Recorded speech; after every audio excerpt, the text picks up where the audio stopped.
Well, pay Jason for me. Either he wants to say something or eat something, one of the two. Take the opportunity to put up musical interest. Acting, dancing, and now singing a Grammy winner.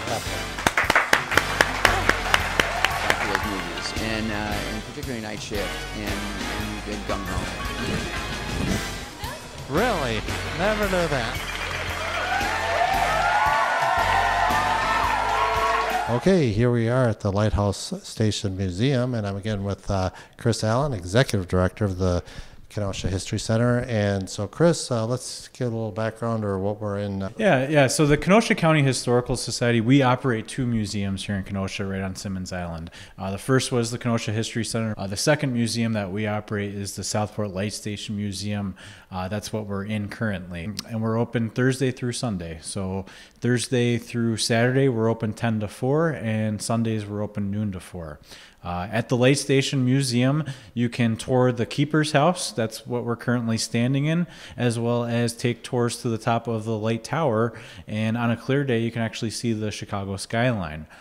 Tours to the top of the Southport Lighthouse Tower cost $10 for adults and $5 for children, and you must be 8 years old to climb to the top. So what do people see here in the Keepers at the museum, actually? Yeah, so the museum, first off, obviously it tells the story of the lighthouses here in Kenosha, not just the Southport Lighthouse, but also the Red Pierhead Lighthouse. But we also go beyond lighthouses, and we talk about the harbor history, we talk about various maritime history as well, and we get into a little bit about the shipwrecks that have wrecked right off the coast of Kenosha. Because again, people either lived here, didn't know about all this maritime history. They can come here and read all about it. Yeah, absolutely. This really is Kenosha's Maritime Museum. So it's a great place, not just to learn about Kenosha's lighthouse history, but all the maritime history for the surrounding area. I believe we're going up to the second floor to meet with the representative. Give us a little preview. Yeah, so in a minute, we're going to meet with Ron Luttrell. He's our lighthouse historian. He's also our lighthouse keeper here. Ron will be your tour guide, and he's very knowledgeable about not just our lighthouse and the maritime history, but he's also a master model shipbuilder. Let's go take a look. Okay, here we are at the second floor of the Lighthouse Station, and I am with your name? Ron Luttrell. And Ron, what's your role here at the Lighthouse Station? I am a maritime historian, lighthouse tour guide, and also lighthouse keeper, and I also study a little bit of naval history, and I'm also a master model shipbuilder. Oh, okay. Could you give a little history of the lighthouse keepers that we're in today? Sure. Well, the tower was built, this tower, the large tower out there was built in 1866. It's actually the third tower is built. It's 55 feet tall. It has 72 steps in it. Originally had a fourth order Fresnel lens in it. And the order is the size. There's 6 orders of lenses for the lighthouse. Common rule of thumb, smaller the number, bigger the lens. So 6s are about this big. Number 1s are about 12 to 15 feet high. Number 1s are generally your ocean lighthouses. Now, I believe it's still active. I mean, it lights up. It is activated for traditional purposes, not navigational purposes anymore. The Pierhead one, the 1906 Pierhead one, that one is still used for navigation. That's actually privately owned now by an artist. But at one time, this was a navigation. Yes. Yes. We're staying at a neat display here. Let's hear all about that. Okay, well, this is the SS Wisconsin. The first thing I'll say, just to let people know, the Great Lakes are inland oceans. They'll tear a ship apart just as bad as the ocean, if not worse. We have actually over 8,000 wrecks in the Great Lakes. Over 3,000 in Lake Michigan alone, only 1,000 have been found. This is one of the well-known ones off of Kenosha. This is the SS Wisconsin. This actually went down a bad storm, October 29th, 1929. Something else happened that day too, a lot of people don't realize. The stock market crashed. And there's actually 2 other ships that went down that same month and year. October 22nd, the SS Milwaukee sunk off of Milwaukee in a bad storm. It was also a train car ferry. And of course, the Wisconsin sunk in 1929, October, and that was in a bad storm. And then October 31st, 1929, Halloween, the SS Senator, which was also a car ferry, also went down in a bad storm. So you built this? Yes. Okay. How long did it take you? It should have took me 2 years. I had it done in 6 months. So that's obviously one of the first one that you put together then, right? No. I've actually built many of them. This is one of my first museum ones I built. Okay. So, actually, I also built a pedestal and the stand it sits on as well. So it was a lot of work. But at the time, they were restoring this room, and it was going to be used as the SS Wisconsin. As you can see, we have some artifacts here from the SS Wisconsin. Life jacket, an oar. We also have a binnacle, which is actually one of our newest things. That's actually off the wreck. Really? Yes, that is actually what houses the compass. It's used for navigation. Also, there's a fire axe that's off of it. It's off the wreck as well. So then our old director decided they wanted to have a nice model of it, so they came to me, and I just happened to mention that I build models, and they said, well, you're the man then. So I actually built it, and we had it done a little bit after the second floor opened up, and here it is. So. And where did it that happen? This went down, it's 6.5 miles off our harbor, and about 125 feet of water. This is the way she looked when she went down in 1929 with her modern configuration. This is the way she looks now, underwater. And isn't that true that they don't bring it up because it'll just sort of dismantle as it comes up? It was the Wisconsin, along with her sister ship, which were actually built in Wyandotte, Michigan, 1881.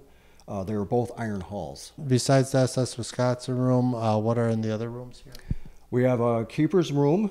If you want to check that out, it's the keeper's room. It's where they kind of slept, and also the keeper had his office, so he kept a lot of his records, logs in there, and something they didn't always have time for, but some lighthouse keepers did do model shipbuilding as a hobby when they had time. We have a room dedicated to some of the history of the harbor, so we have a lot of photographs in that room, also a model ship in there.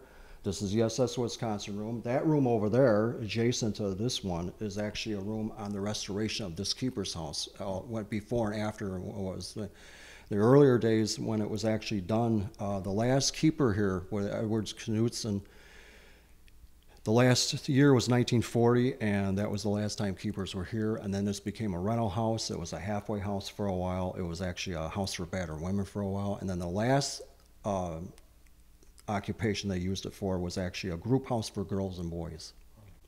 And now it's a restored museum. Well, this is an absolutely terrific exhibit in a museum. If people want to stop by, the hours of operation? Hours of operation are Thursday through Saturday, 10 to 4, or yes, 10 to 4, and then Sunday is noon to 4.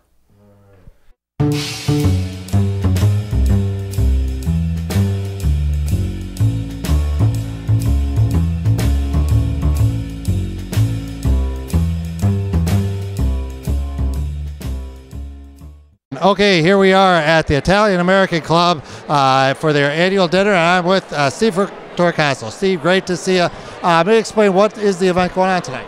Jason, it's our 95th annual Columbus Day dinner, and we traditionally honor someone of Italian descent who we feel has done a lot in our community, brought pride to our Italian heritage, and tonight we're so excited to have Daniel J. Travanti back home here tonight, and it's going to be the place to be here in Kenosha with Dan Travanti. We're going to be really buzzing here tonight.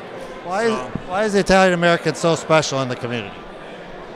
Well, we've been here a long time, and our roots run deep, and we're probably now the oldest ethnic club right here in this area, that's still in existence. The members built this building back in 1926, so there's a lot of ties here for the community. Most of them lived in this west side neighborhood here. At that time, it was the west side, and it was like having Italy in their own backyard. That's why I think they flourished all these years, And you have like weddings here? Oh yeah, we have weddings, anniversaries, birthdays. We have a restaurant that's open to the public Wednesday to Sunday. Parties are open to the public 7 days a week, So is this like club membership people can get involved, or how does that work? But yes, we do have a club part, a membership, and we have about a little over 300 men members of the club, and then there's some ladies organizations. Probably with the two of them, we have maybe 200 members there too. So they play bocce in the summer. They have a grand old time. And what's the address here at the Italian American? 2217 52nd Street. All right, well, it's a great event today. Thanks so much for honoring Daniel J. Travanti. Going to be a great event. Thanks so much for talking. Thanks, Jason. Okay, here we are at the Italian American Club for their annual dinner, and I'm with the one and only John Gehring. John, nice to see you today. So you have a connection with Daniel Travanti. Yes, I've done a number of drawings of him, and I do occasionally see him at some events. And I think one of the last big events he was here was Celebrazione Italiana at Parkside a couple years ago.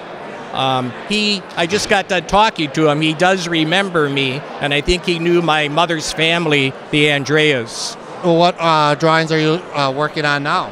I just finished one of Ty Cobb, the baseball player, and I'm trying to decide. I might finish a drawing soon and donate it to a family that just lost their granddaughter to SIDS, sudden infant death syndrome. And on August 14th, this past August, I presented a sketch to Bud Selig, the former baseball commissioner, at his synagogue in Mequon, Wisconsin, as part of a sports night celebration. And how did you get involved in art? My kindergarten teacher at Roosevelt School, age 4-year-old kindergarten, told my parents that I would probably end up doing something with art. And then I taught 21 years in the Kenosha Unified School System. Excellent. Well, I hope you enjoy the rest of the night tonight. You do great artwork, and thanks so much for talking with us today. Thanks. Okay, here we are at the Italian American Club, and I'm with you today. Rita, Gentile. Rita, great event today. What's going on at this event today? Well, every year the Italian American Society honors a Italian American from our community who has made some kind of extraordinary contributions to our Kenosha community. So tonight that is Dan Travanti, who is a very well-known actor, Emmy Award winner, and I'm the MC tonight representing our fine arts community, since Dan has made his contributions based on his work in the fine arts. So I'm happy to be here to make that connection tonight. Are you part of a certain fine arts organization? I'm a music educator in town. I'm also the president of CHOW Kenosha, which is also under the umbrella of the Italian American Society. So I teach choir and theater and general music. Mm-hmm. Excellent. And then performances throughout the year, or how does that work? Yes, yep. With Kenosha Unified, we have many performances in choir, band, orchestra, theater, art shows, so we're very involved. If someone wanted to learn more about that, is there a website or a phone number? There is. You can go to the KUSD website, and there is a Fine Arts tab where you can learn all about our department there. Well, this is going to be a great event honoring Daniel Travanti at the Italian American Club. Thanks so much for participating in this event, and enjoy the rest of the night. Thank you very much. It's an honor to serve as your MC tonight, and I'd like to begin by introducing our head table. To my right, I have President Steve Torcaso, his wife Marie, and finally our honored guest Daniel J. Travanti.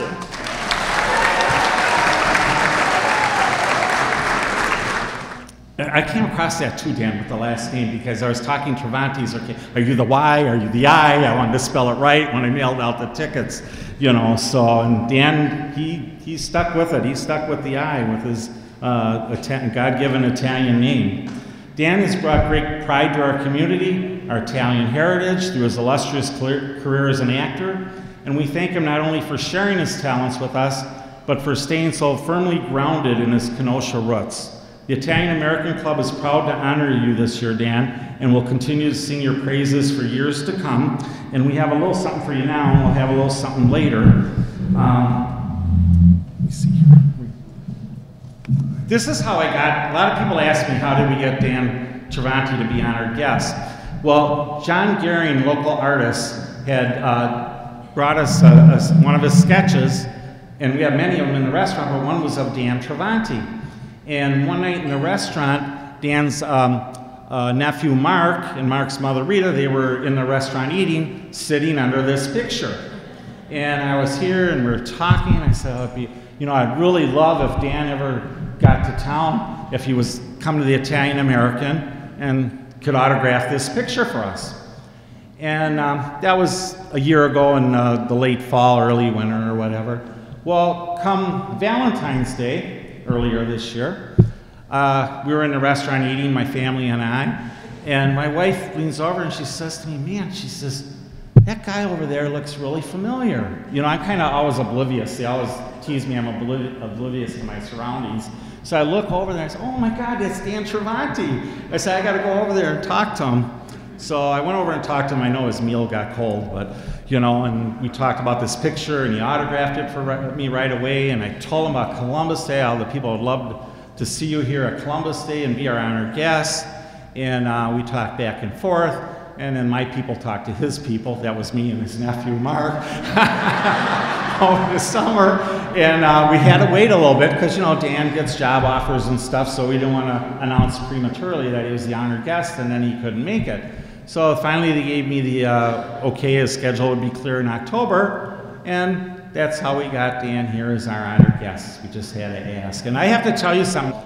When I talked to Dan that night, I felt like I had been a neighbor of his for 20 years. That's how easy it was to talk to him. And I think some of you found that out tonight too. He's just an all-around great guy. So Dan, we had John do this picture that we have hanging here, and he signed it, and we want to give this as a little memento to you. Yeah, and where's John? Where's John Gehring here? I know John brought some extra prints if someone's interested.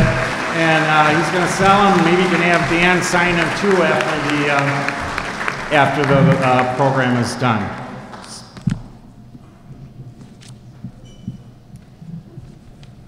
So Dan, we're really proud to have you here tonight. Dan, on behalf of the Italian American members, officers, board of directors, it's not an Emmy, it's not a Golden Globe, but it's Kenosha's Oscar. We have a plaque to present to you, and you're only the 50th person who's been our honored guest here at the Italian American.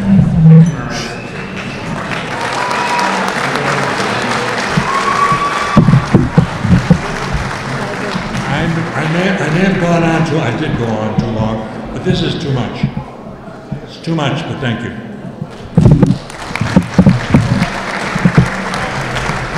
And here's a little Hill Street Blues.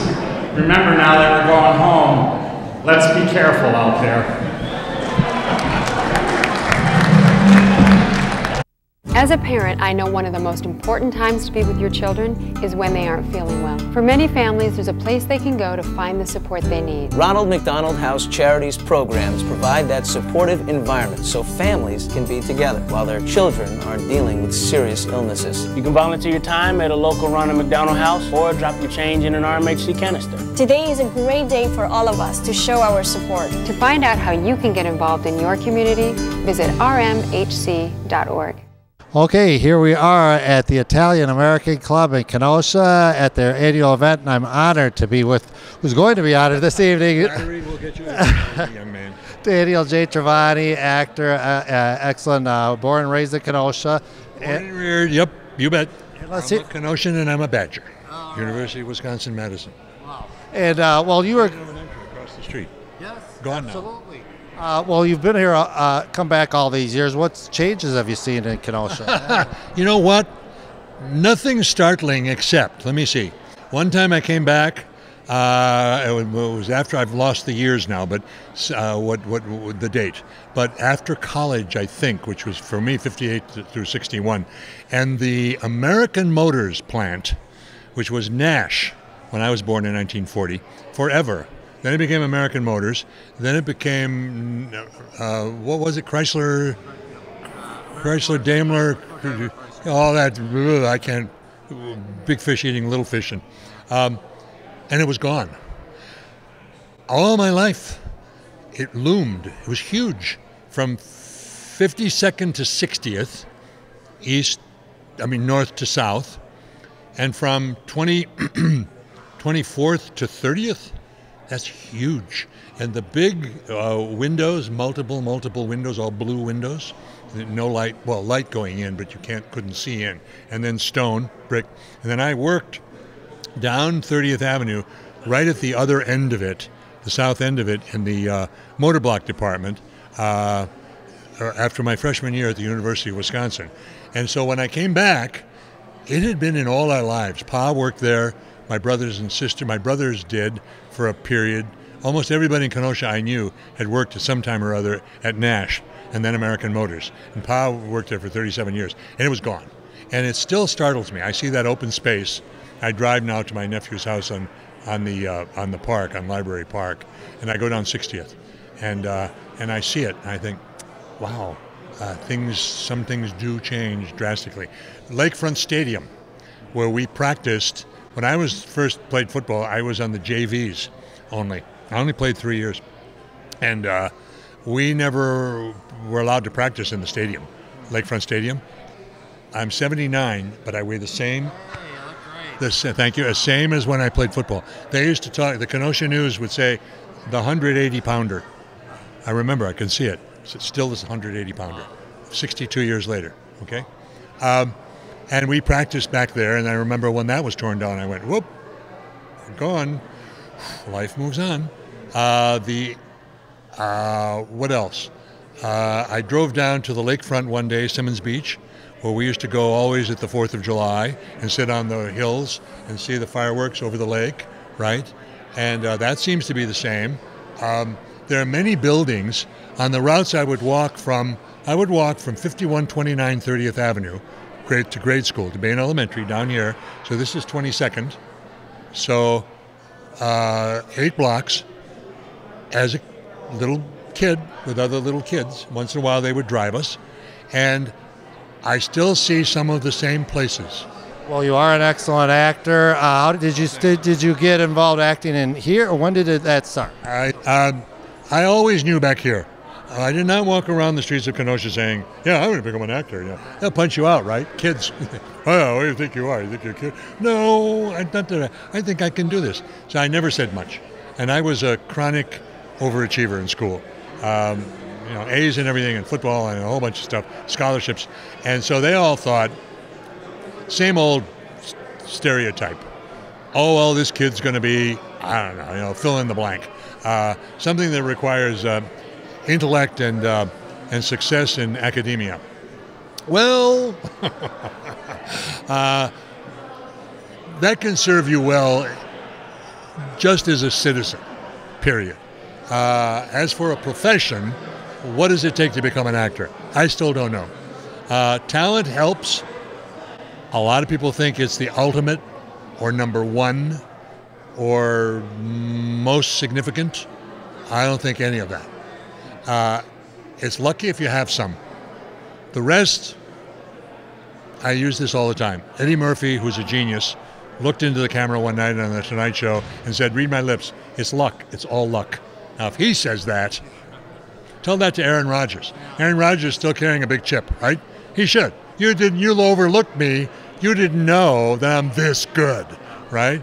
Well, I'll tell you what really is good. You're an Emmy award from Hill Street Blues. Love that show. I'll tell you about that. That's like being Tom Brady on the Patriots. Yeah, you're playing quarterback. Are you the whole team? What is the team? It's management, the playbook, and the good fortune to be in that slot with other very talented people.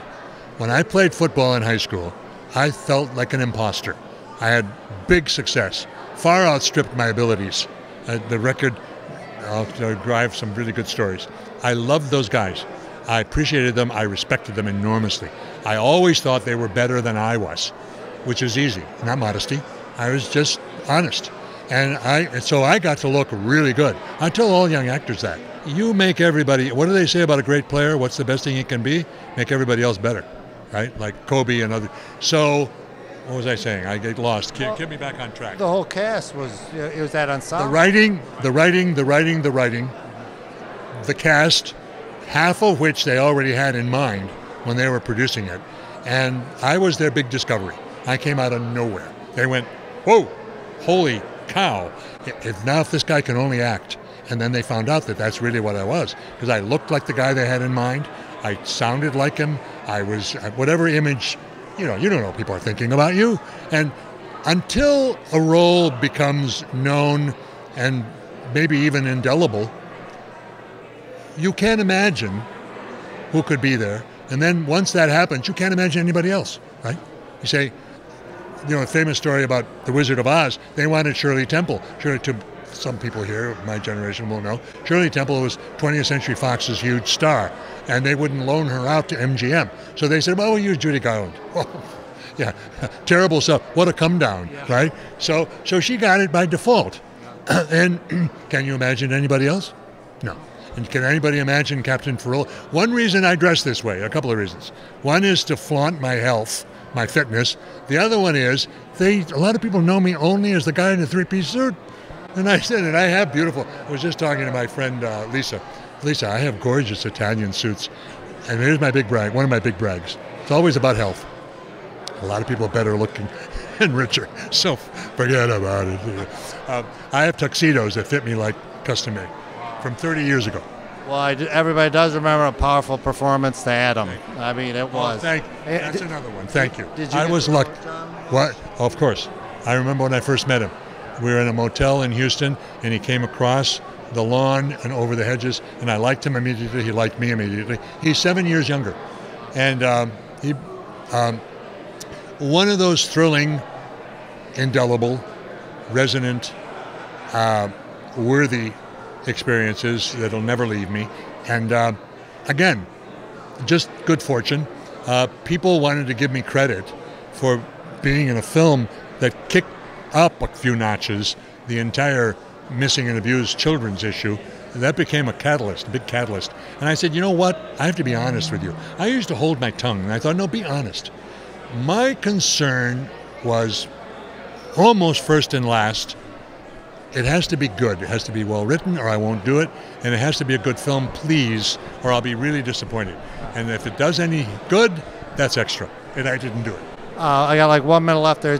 Call for you. And what do you think of the changes over the years with TV and now internet? I give 2 hours. If you want to interview me some other time for this, you enjoy your work, you seem to, and you're good. Well, thank you so much. Congratulations on being honored here this evening at the Italian American Club. I just figured they needed somebody, and they got me. Right. And a small town boy. A small town boy always interests people. Boy, girl. Well, thank you so much, Dale Travanti. Enjoy the rest of the night. Take care, folks.